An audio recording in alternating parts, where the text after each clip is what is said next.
Dostal som recept na čabajské klobásy a tak som ich tento víkend vyskúšal urobiť.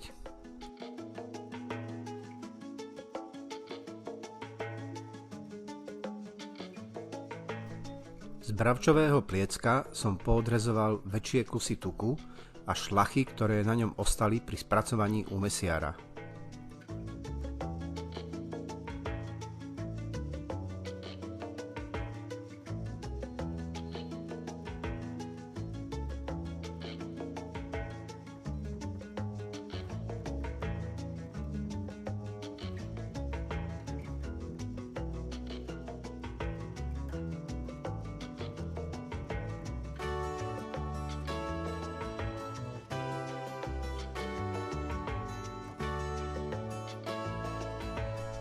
Potom som pliecko nakrájal na kúsky, ktoré sa mi vojdú do mlynčeka na mäso.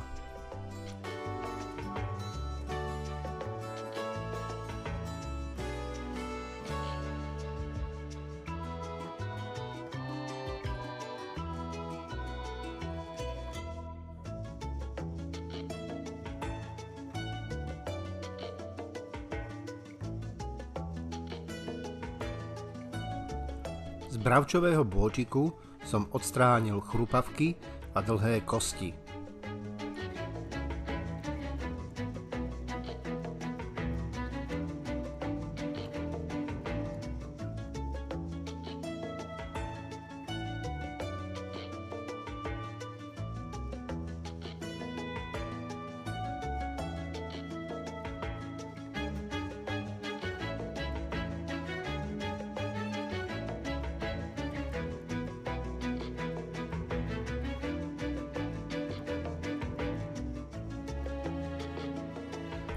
Bôčik som tiež nakrájal na menšie kúsky.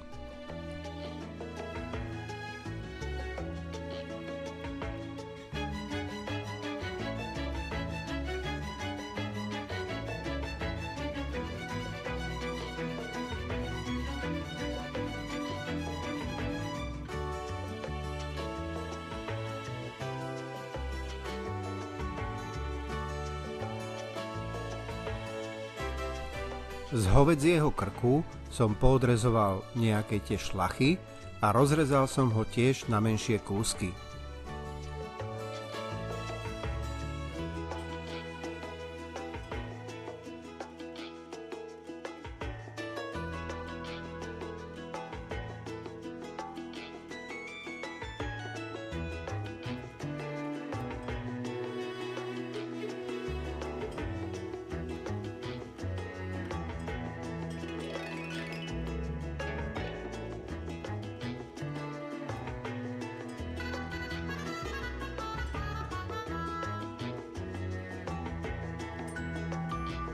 Jednotlivé druhy mäsa som potom obalil v koreniacej zmesi na čabajské klobásy.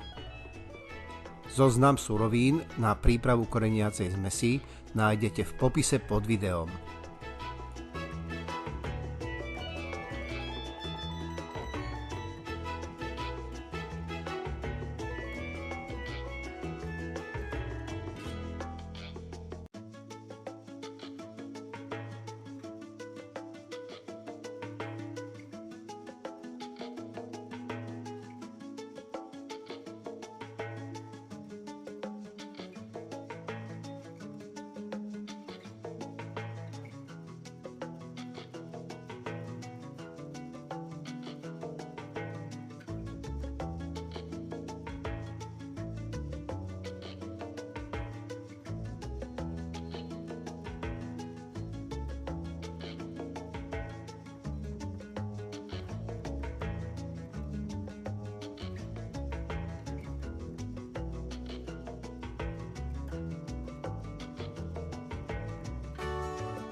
Nakorenené mäso som na 24 hodín odložil do chladničky. Po 24 hodinách som namlel pripravené nakorenené mäso. Bravčový bôčik som namlel na šajbe číslo 8.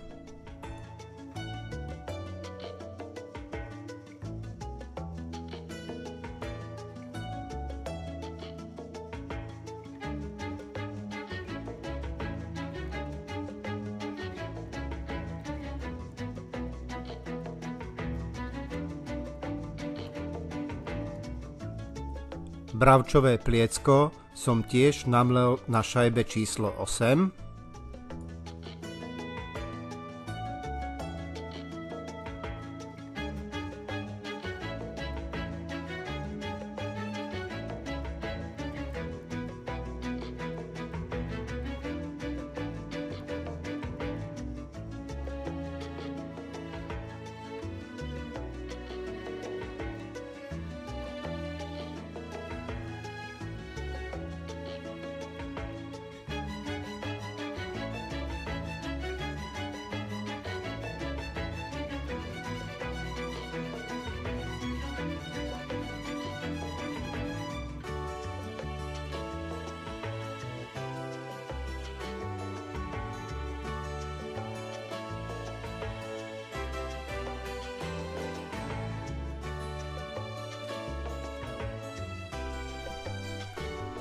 Šajbu číslo 8 som vymenil za šajbu číslo 4.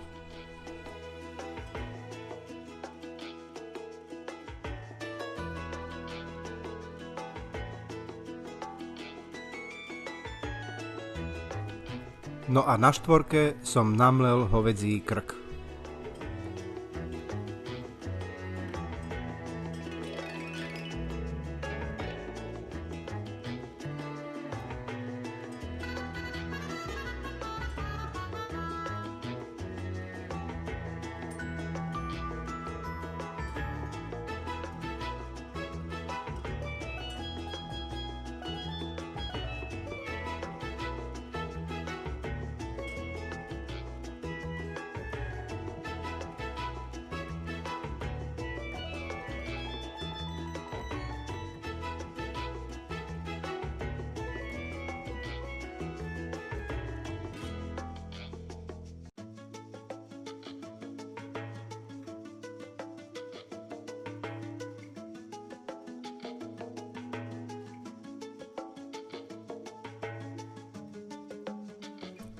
Všetko namleté mäso som premiestnil do väčšej nádoby, pridal som studenú vodu a mäso som poriadne premiešal.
Z mäsa som urobil placku, ktorú si opečiem a potom ju ochutnám, aby som zistil, či je mäso dostatočne nakorenené.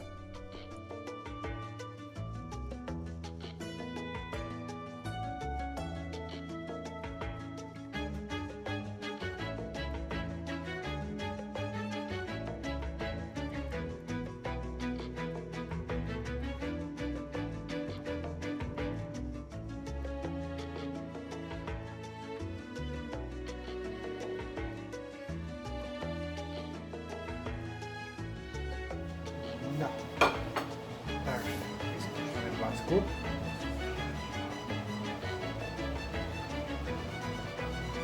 Super. Bomba. Bravčové črevá som nechal asi pol hodinu namočené vo vlažnej vode a potom som ich natiahol na plniaci hrot.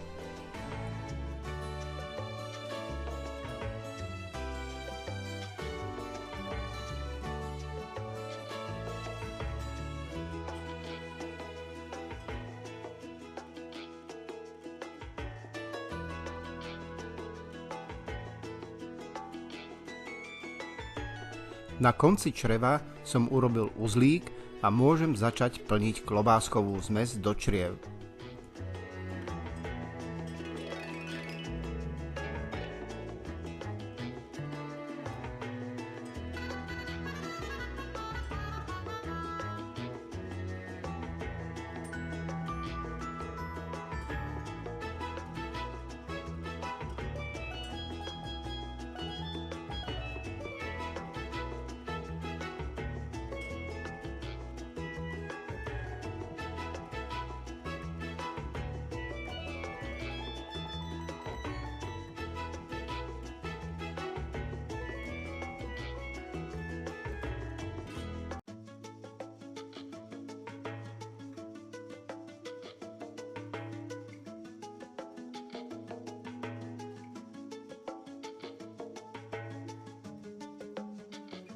Naplnené črevá som potom z oboch strán popichal ihlou.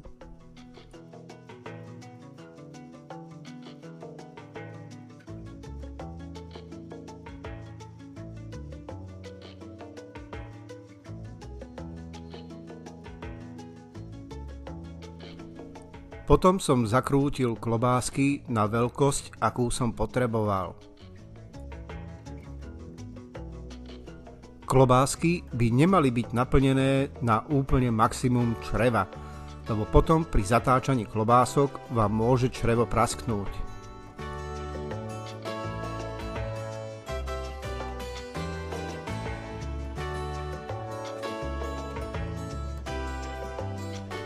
Klobásky som nechal osušiť v údiarni, ktorú som rozohrial na 30 stupňov.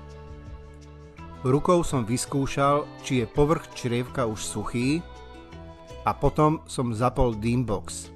Na Dimboxe som si nastavil taký trochu menší prietok dymu.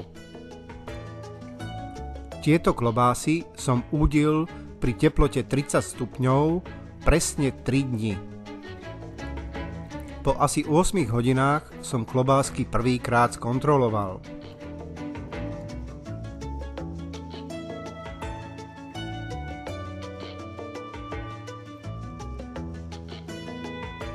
Potom som klobásky priebežne kontroloval asi po 12 hodinách.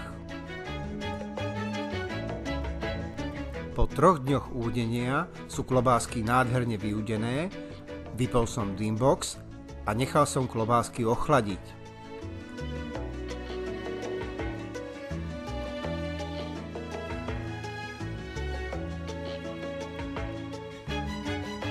No a teraz už prišlo na prvú ochutnávku. Na reze vyzerá klobáska naozaj výborne.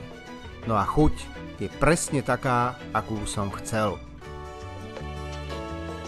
Možno niektorí z vás používajú inú zmes korenia a verím, že aj tá je vo finálnej podobe v klobáskach naozaj chutná.